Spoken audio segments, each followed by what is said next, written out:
और ब्रेक के बाद स्वागत बढ़ते आगे समस्तीपुर से बड़ी खबर है, जहां मजदूर की गोली मारकर हत्या कर दी गई है। अपराधियों ने गोली मारकर हत्या की है। हसनपुर अस्पताल में परिजनों ने हंगामा किया। पुलिस के कब्जे से परिजनों ने शव को छुड़ाया है। पुलिस के साथ धक्का मुक्की की गई। परिजनों और ग्रामीणों ने धक्का मुक्की की है। हसनपुर थाना के त्रिशूल चौक की यह घटना सामने आई है। तो इस वक्त की बड़ी खबर समस्तीपुर से है, जहां पर इस घटना को अंजाम देने के बाद से पुलिस भी मौके पर पहुंची हुई है। त्रिशूल चौक की यह घटना सामने आई है। पुलिस मामले की तफ्तीश में जुटी हुई है। रात में सर घटना हुई है जो हमारे भाई काम करके राजमिस्त्री के साथ मार रही है। उसके बाद सकरपुरा रामपुर का जो पानी प्लांट है सकरपुरा बाद के बगल में, वही पानी प्लांट के सामने हमको भाई को त्रिशूल चौक के बगल में गोली मार दिया। 6-7 अपराधी है उस वक्त। और अब खबर वैशाली से है, जहां पति पत्नी का शव बरामद होने से सनसनी फैल गई है। पटना अगर बता दें आपको तो घटना के गंगा ब्रिज थाना के नवादा गांव की ये घटना बताई जा रही है, जहां कमरे में पति पत्नी का शव मिला है। मृतक की पहचान के गंगा ब्रिज थाना क्षेत्र के नवादा के रहने वाले नरेश दास के बेटे पप्पू कुमार और इसके साथ ही समस्तीपुर की पटोरी के सुबोध कुमार गुप्ता की बेटी प्रिया गुप्ता के रूप में की गई है। 2 दिन पहले ही दोनों ने प्रेम विवाह किया था। शादी के 2 दिन के बाद ही दोस्त के घर पर दोनों का शव मिला है। दोनों की खुदकुशी की आशंका जताई जा रही है। पुलिस मृतक की बहन को हिरासत में लेकर के पूछताछ कर रही है। अपने जहर खा ले लाई के कोई मार दे हैं? पता ना हमरा यहाँ से तो सलामत गया था। आपके यहाँ आप भेज दिए थे? हाँ, हमारे यहाँ से भेज दिए। एक दिन पहले? हाँ, दोस्त कल भेजे थे। हाँ, कल नाइट में गेवे किया था। रात भर मतलब वहाँ रुका था। मिथिलेश के यहाँ गया। मोतिहारी के बाद जमुई में साइबर अपराधियों ने वन विभाग के एक रिटायर्ड कर्मचारी को डिजिटल अरेस्ट कर उनके खाते से 9,45,000 लूट लिए। साइबर अपराधी खुद को बिजली विभाग का अधिकारी बताकर लाखों रुपए खाते से उड़ा लिया। 9 लाख से अधिक रुपए की ठगी का शिकार वन विभाग के रिटायर्ड कर्मी हुए।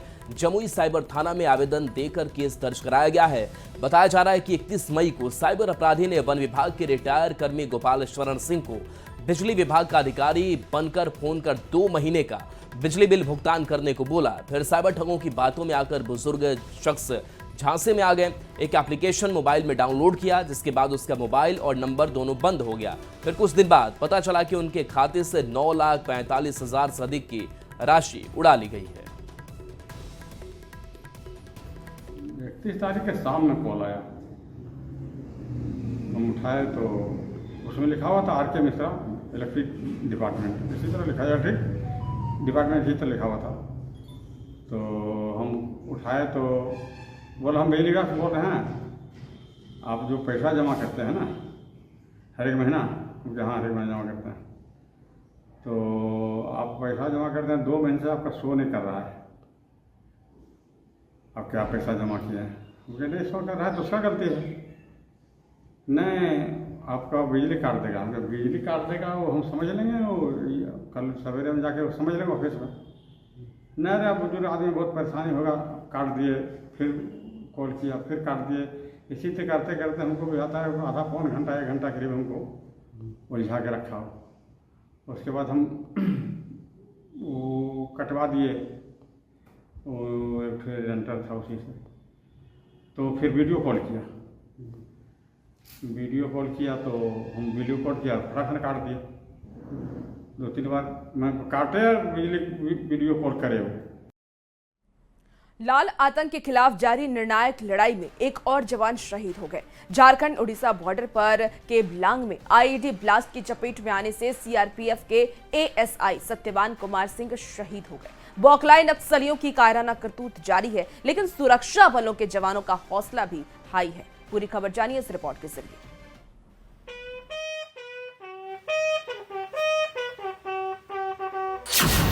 आईडी विस्फोट में फिर जवान शहीद।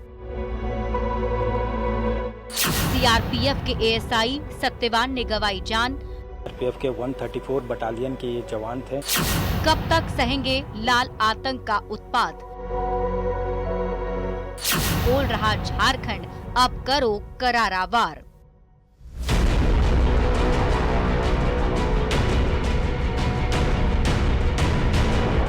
स्थान झारखंड और ओडिशा का बॉर्डर।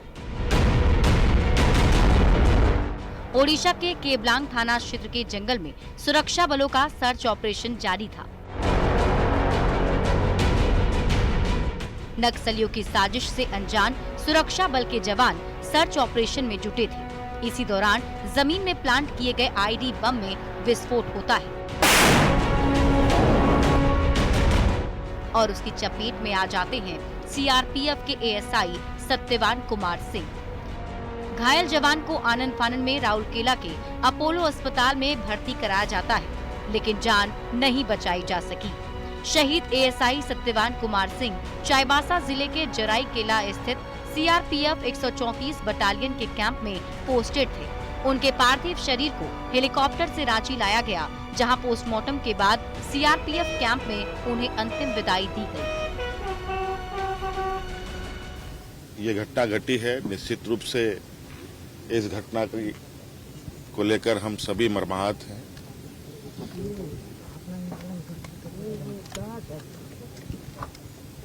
आज इस दुख के बेला में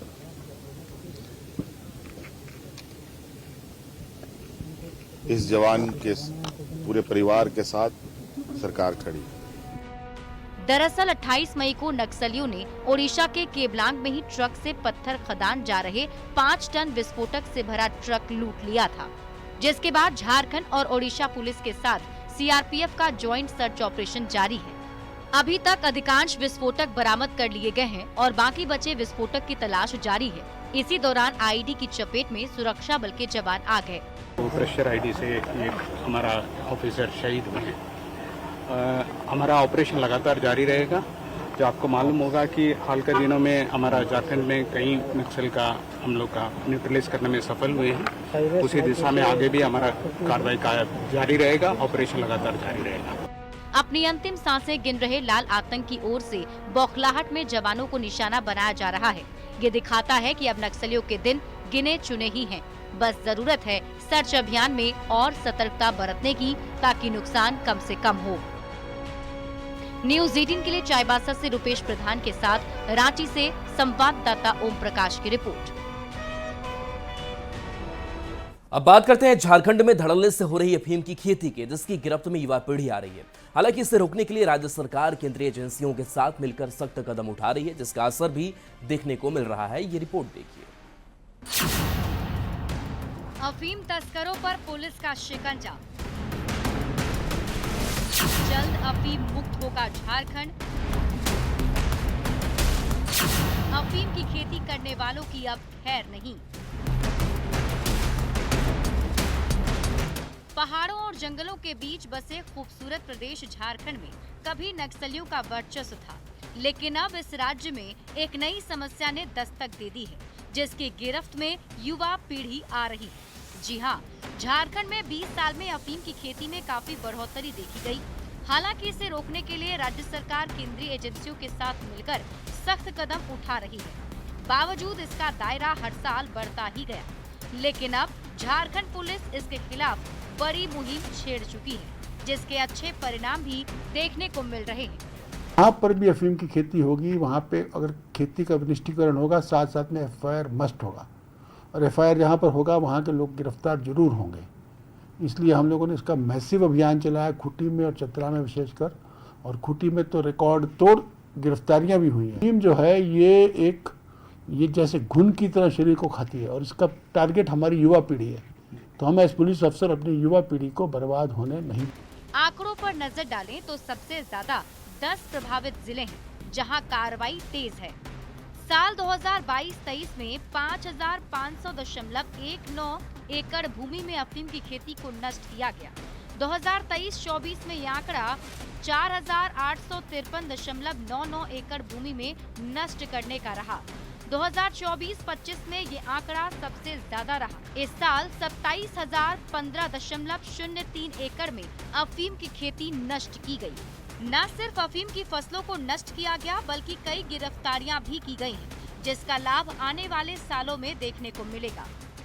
इस बार बहुत एक आक्रामक तरीके से खेती के खिलाफ एक अभियान चलाया है। इस जनवरी से ये अभियान चल रहा है, और मुझे आपको ये बताते हुए बड़ा हर्ष हो रहा है कि अभी तक के डेटा के अनुसार राज्य सरकार ने 27,000 एकड़ का जो पौधे हैं वो अफीम के पौधे हैं वो नष्ट किए। बहरहाल झारखंड पुलिस को उम्मीद है कि अफीम की खेती के खिलाफ अभियान का अगले साल और बेहतर परिणाम सामने देखने को मिलेगा।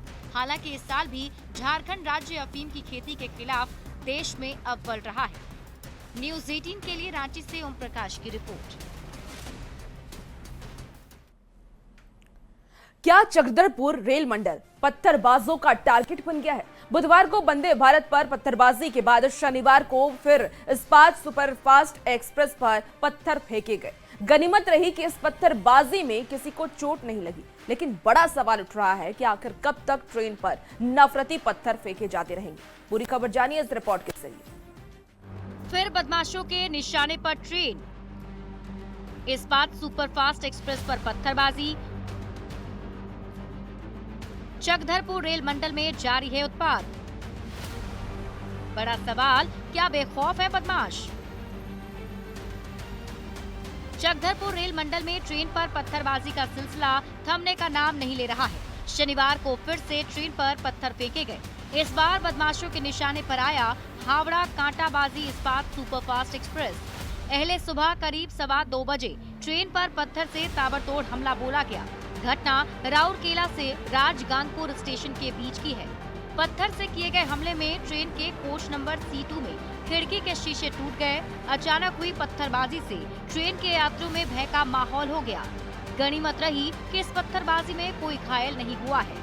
बाद में टीटी की सूचना पर अगले स्टेशन पर ट्रेन की सुरक्षा जांच की गई, जिसके बाद ट्रेन को आगे के लिए रवाना कर दिया गया। इस्पात एक्सप्रेस पर पत्थरबाजी की घटना की जांच में रेल पुलिस और अधिकारी जुट गए हैं। चक्रधरपुर रेल मंडल के सीनियर DCM के मुताबिक ट्रेन में लगे CCTV कैमरे से पत्थरबाजों की पहचान की जा रही है। लगातार हो रही ट्रेन पर पत्थरबाजी से कई गंभीर सवाल भी उठ रहे हैं। ट्रेन पर पत्थरबाजी के पीछे किसकी है साजिश?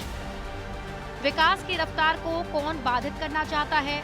पत्थरबाजों की गिरफ्तारी और कड़ी कार्रवाई कब? ट्रेन पर पत्थरबाजी की घटना हाल के दिनों में बढ़ती ही दिख रही है। चक्रधरपुर में राउरकेला से आने जाने वाली ट्रेन पत्थरबाजों का निशाना बन रही है। जरूरत है बदमाशों पर कड़ी कार्रवाई की, ताकि सुरक्षित ट्रेन यात्रा का स्लोगन साकार हो सके। न्यूज़ 18 के लिए चाईबासा से रुपेश प्रधान के साथ ब्यूरो रिपोर्ट।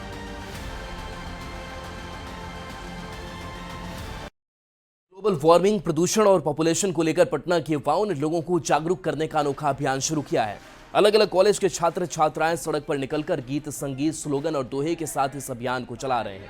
युवा लोगों को क्लाइमेट चेंज की जानकारी और इसके दुष्प्रभाव की जानकारी भी दे रहे हैं। बेली रोड पर अभियान चला रहे युवाओं से बात की न्यूज़ 18 संवाददाता रजनीश कुमार ने।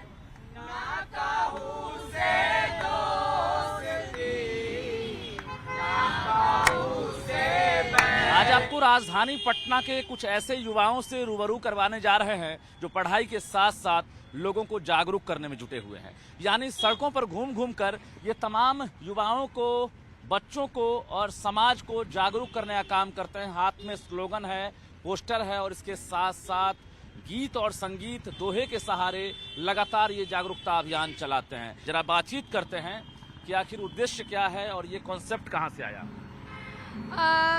जी, अभी काफ़ी गर्मी ज़्यादा बढ़ रही है, रेनफॉल पैटर्न काफ़ी ज़्यादा बिगड़ चुका है। तो इसके पीछे जो आम लोग हैं वो सोचते हैं सरकार की गलती है, समाज की गलती है, लेकिन वो कभी देखते नहीं कि हम ऐसी क्या गलतियां कर रहे हैं, क्योंकि किसी एक इंसान की गलती नहीं हो सकती। और सरकार भी हम ही ने चुना है, तो कहीं ना कहीं गड़बड़ी हम में ही है। जी, इतनी गर्मी है और इस गर्मी में आप सड़कों पर निकल रही हैं इतने टेम्परेचर में, मोटो क्या है? हम गर्मी में इसलिए निकल रहे हैं ताकि सब कुछ सुधरे और आने वाले जनरेशन को इस गर्मी में निकलना ना पड़े और इतनी बुरी स्थितियों का सामना ना करना पड़े, इसलिए हम निकल रहे हैं। किस प्रकार से बदलाव देख रहे हैं? अगर जो क्लाइमेट चेंजिंग की बात करेंगे, ग्लोबल वार्मिंग की बात करें, कितना बदलाव देखते हैं? बदलाव की बात करें तो हम आपके सामने जो कुछ यहाँ 10 युवा हैं, यही सबसे बड़ा बदलाव कि ऐसे गिने चुने युवा आपको दिखते नहीं हैं। एक तो इतनी गर्मी है और उसमें भी हम यहाँ कबीर साहब के दोहा को गा रहे हैं, लोगों को क्लाइमेट चेंज को लेकर जागरूक कर रहे हैं। तो ये बदलाव ये है कि हम कहीं ना कहीं रोड पे आ पाए हैं। जी, क्या क्या उद्देश्य है आपका, खासकर अगर एजुकेशन की बात करेंगे, पॉपुलेशन या पॉल्यूशन या क्लाइमेट चेंज ओवरऑल? एक ही उद्देश्य है कि इंसान का जो जीवन है वो जीने लायक बना रहे, बचा रहे। कितने लोगों की टीम बनी है अभी तक? अब बिहार में करीब 200-250 लोगों की हमारी टीम है, जो कि अलग अलग जिला में, अलग अलग प्रखंड में जा करके ये लोगों को जागरूक करने का काम करते हैं। पढ़ाई करते हैं आप? बिल्कुल। कैसे समय निकालते हैं? इसी में से समय तो निकालना पड़ेगा, क्योंकि हम जी रहे हैं। हम जब पढ़ाई करने जाते हैं, कोचिंग जाते हैं, तो देखते हैं इस जो धूप है, पॉल्यूशन है पटना में, तो उसको ठीक करना भी जिम्मेवारी हमारी है। हवा में लोग सांसें ले सकें, ये भी सोच है। उद्देश्य यही है इस गर्मी में निकलने का कि ये गर्मी जो है कम हो सके। दौड़त दौड़िया जेती मन की दौड़, दौड़त दौड़त दौड़िया जेती मन की दौड़, दौड़ी थके मन थिर भया वस्तु ठोर की ठोर रे साधो, वस्तु ठोर की ठोर। और किस प्रकार से क्लाइमेट चेंज हो रहा है, इसको लेकर तमाम जो युवा हैं, इन्होंने एक बड़ी टीम बनाई और 250 युवा इसमें शामिल हैं। बिहार के अलग अलग जिलों में घूम घूम कर ये लोगों को संदेश दे रहे हैं। कहते भी हैं, जिस ओर जवानी चलती है उस ओर जवाना चलता है। कैमरामैन दीपक के साथ रजनीश कुमार, न्यूज़ 18 पटना। पटना सहित पूरे बिहार में भीषण गर्मी से लोग परेशान हैं। गर्मी से इंसान के साथ साथ जानवर भी परेशान नजर आ रहे हैं। ऐसे में पटना जू में जानवरों के लिए विशेष इंतजाम किए गए हैं। पटना जू में समय समय पर पानी का छिड़काव किया जा रहा है। साथ ही पशु पक्षियों के केज में झरने लगाया गया है, जिसका भालू और हाथी भी आनंद उठाते नजर आ रहे हैं। जैसा लिया न्यूज़ 18 संवाददाता विनीता मिश्रा। राजधानी पटना सहित पूरे बिहार में गर्मी प्रचंड रूप दिखा रही है। ऐसे में बढ़ती गर्मी में इंसान के साथ साथ जानवर भी परेशान नजर आ रहे हैं।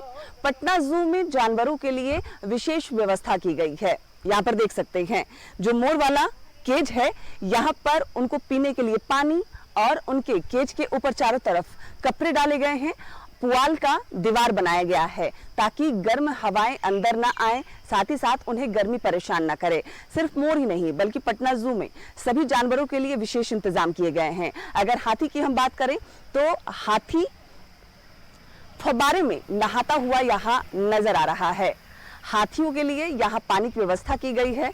गर्मी बहुत ज्यादा है, ऐसे में हाथी भी खुद को गर्मी से बचाता हुआ यहाँ नजर आ रहा है। चाहे शेर हो, भालू हो या फिर छोटे छोटे पक्षी हो, सभी के लिए पटना जू में विशेष इंतजाम किए गए हैं। जहाँ बाघ और शेर के पिंजरे में कूलर लगाया गया है, पंखे लगाए गए हैं और पुआल के जो दीवार है वो लगाए गए हैं। वही हाथी वाले केज में पानी के फव्वारे लगाए गए हैं। चिड़िया वाले केज में पानी का फव्वारा लगाया गया है। मोर के पिंजरे में यहाँ देख सकते हैं कि पुआल का दीवार, हरे रंग के कपड़े और पानी की जो व्यवस्था है, छिड़काव है, वो किया जा रहा है ताकि इस बढ़ती गर्मी में जानवरों को ज्यादा परेशानी ना हो, क्योंकि तापमान बहुत ज्यादा है। हालांकि पटना जू में कई बड़े बड़े पेड़ है, तापमान यहाँ थोड़ा कम रहता है, बावजूद इसके जानवरों के लिए विशेष इंतजाम किए गए हैं। पशु पक्षियों के लिए विशेष इंतजाम किए गए हैं ताकि उन्हें गर्मी में परेशानी ना हो। विनीता मिश्रा, न्यूज़ 18 पटना।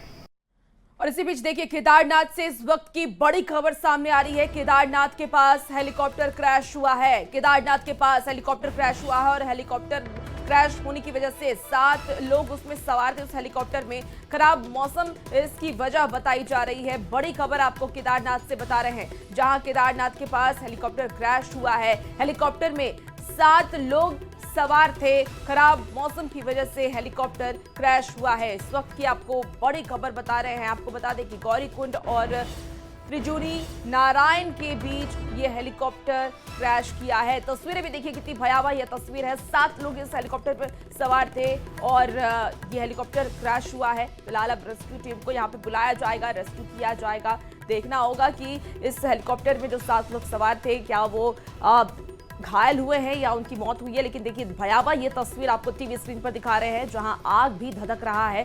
खराब मौसम की वजह से हेलीकॉप्टर क्रैश हुआ है। इस वक्त की एक बड़ी खबर केदारनाथ से सामने आ रही है, जहां हेलीकॉप्टर में 7 लोग सवार थे। खराब मौसम की वजह से ये हेलीकॉप्टर क्रैश किया है और केदारनाथ के पास की ये तस्वीर आपको दिखा रहे हैं जहां हेलीकॉप्टर क्रैश हुआ है। तो इस वक्त की आपको बड़ी खबर केदारनाथ से बता रहे हैं। केदारनाथ के पास हेलीकॉप्टर क्रैश किया है। हेलीकॉप्टर में 7 लोग सवार थे। खराब मौसम की वजह से हेलीकॉप्टर का नियंत्रण बिगड़ा और उसके बाद हेलीकॉप्टर क्रैश किया है। बड़ी खबर आपको बता रहे हैं केदारनाथ से ये बड़ी खबर है जहां पूजा करने के लिए, दर्शन करने के लिए श्रद्धालु वहां पहुंचे थे। हेलीकॉप्टर से वो वहां जाने वाले थे और इसी बीच ये बड़ा हादसा हो गया है। हादसे की ये तस्वीर भी देखिए जहां पूरी तरीके से हेलीकॉप्टर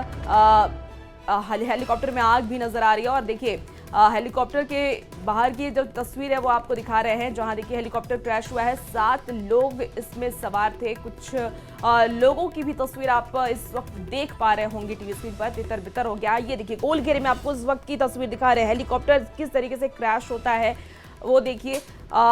ये उसी वक्त का तस्वीर है जब हेलीकॉप्टर क्रैश हुआ।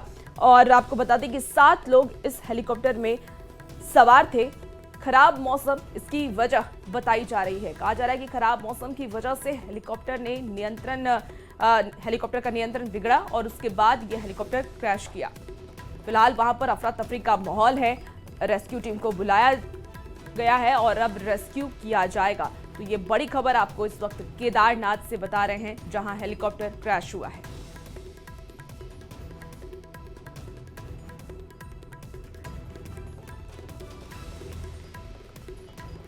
खबर शेखपुरा से जहां एसपी ने कार्रवाई करते हुए ड्यूटी से गायब डायल 112 की गाड़ी पर तैनात पुलिस पदाधिकारी और 2 पुलिसकर्मी को सस्पेंड कर दिया। साथ ही बताया कि हरिहरी थाना क्षेत्र के फरपर गांव में 2 पक्ष में विवाद हुआ। पीड़ित पक्ष ने 112 पर डायल कर सहयोग के लिए बुलाया लेकिन 112 की टीम घटनास्थल पर नहीं पहुंची। ऐसे में पुलिसकर्मी की लापरवाही देखते हुए एसपी ने कार्रवाई की है।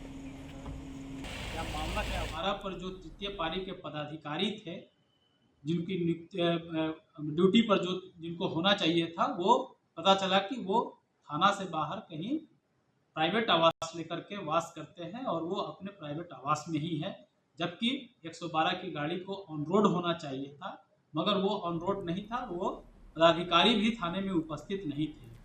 और इसी बीच देखिए मोतिहारी से भी बड़ी खबर सामने आ रही है जहां अतिक्रमण हटाने गई पुलिस से नोकझोंक हुई है। नोकझोंक में एक महिला और एक जवान घायल हो गए हैं। CHC अस्पताल में दोनों घायलों को भर्ती कराया गया है। सरकारी जमीन पर दबंगों ने कब्जा किया था और इसे ही लेकर के ये नोकझोंक हुई। नोकझोंक में 2 पुलिसकर्मी घायल हो गए हैं जिन्हें अस्पताल में भर्ती कराया गया है। कोर्ट के आदेश का पालन करने गई थी पुलिस के पहुंचने से पहले ही बता दें आपको कि महिलाएं वहां पर उग्र हो गई। प्रशासनिक कार्रवाई का उन्होंने विरोध किया। उपद्रवियों की पहचान में पुलिस जुटी हुई है। सुगौली थाना क्षेत्र की यह घटना बताई जा रही है। तो बड़ी खबर आपको ये मोतिहारी से बता रहे हैं जहां पुलिस और आम लोगों के बीच झड़प हुई।